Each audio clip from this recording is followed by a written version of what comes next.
மும்மொழி கொள்கைக்கு ஆதரவாக கையெழுத்து இயக்கத்தை தொடங்கிய பாரதிய ஜனதா கட்சியின் மூத்த தலைவர் தமிழிசை சவுந்தரராஜன் கைதாக மாட்டேன் என்று அவர் காவல்துறையினருடன் கடந்த ஒரு மணி நேரமாக வாக்குவாதத்தில் ஈடுபட்டிருக்கிறார். நான் மும்மொழி கொள்கைக்கு ஆதரவாக கையெழுத்து வாங்காமல் அந்த இடத்தை விட்டு நகர மாட்டேன் என்று எம்ஜிஆர் நகர் பகுதியில் இப்போது காவல்துறையினருக்கும் தமிழிசை சவுந்தரராஜனுக்கும் பாரதிய ஜனதா கட்சியின் தொண்டர்களுக்கும் இடையே அந்த வாக்குவாதம் நடைபெற்றுக் கொண்டிருக்கக்கூடிய அந்த காட்சியை தான் பார்த்துக் கொண்டிருக்கிறோம்.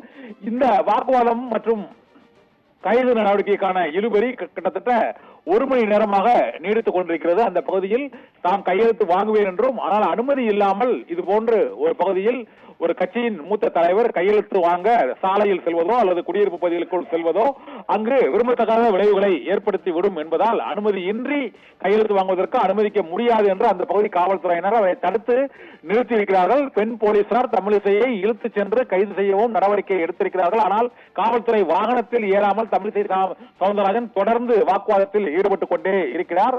அவர் ஒரு முன்னாள் ஆளுநர், தெலுங்கானா மற்றும் புதுவையின் துணைநிலை ஆளுநராக பொறுப்பு வகித்தவர் என்பதால் காவல்துறையினர் அவரிடம் ஒரு அளவுக்கு மேல் நடவடிக்கையை தீவிரப்படுத்த தயங்கி நிற்பது காண முடிகிறது. பாரதிய ஜனதா கட்சியின் தொண்டர்களை அப்புறப்படுத்திய சூழ்நிலையில் தமிழிசை சவுந்தரராஜனை மட்டும் காவல்துறையினர் சுற்றி வளைத்து தடுத்து வைத்திருக்கிறார்கள். ஆனால் நான் கையெழுத்து வாங்கியே தீர்வேன் என்று அவர் அடம் பிடித்துக் கொண்டிருப்பதால் அந்த பகுதியில் ஒரு பரபரப்பான சூழ்நிலை ஏற்பட்டிருக்கிறது. தமிழிசை சவுந்தரராஜனை பெண் போலீசார் அவரை வலுக்கட்டாயமாக குண்டுக்கட்டாக கைது செய்ய முயற்சி செய்த போதும் அதற்கு அவர் அனுமதிக்காமல் தாம் காவல்துறை வாகனத்தில் ஏற மாட்டார் என்று தமிழிசை சவுந்தரராஜன் வாக்குவாதத்தில் ஈடுபட்டிருக்கிறார். இதனால் தமிழகத்தில் மும்மொழி கொள்கைக்கு ஆதரவாக பாரதிய ஜனதா கட்சியின் சார்பாக நேற்று தொடங்கிய அந்த கையெழுத்து இயக்கத்தை இன்று மாவட்டங்களில் நடத்தி வருகிறார்கள். ஆனால் சில இடங்களில் அனுமதி பெறாமல் அந்த கட்சியின் முக்கிய தலைவர்கள் கையெழுத்து இயக்கத்தில் பங்கேற்பதற்கு காவல்துறையினர் அதற்கு அனுமதி மறுத்து விட்டனர். இதனால் தமிழிசை சவுந்தரராஜன் இப்போது சென்னையிலும் வாக்குவாதம்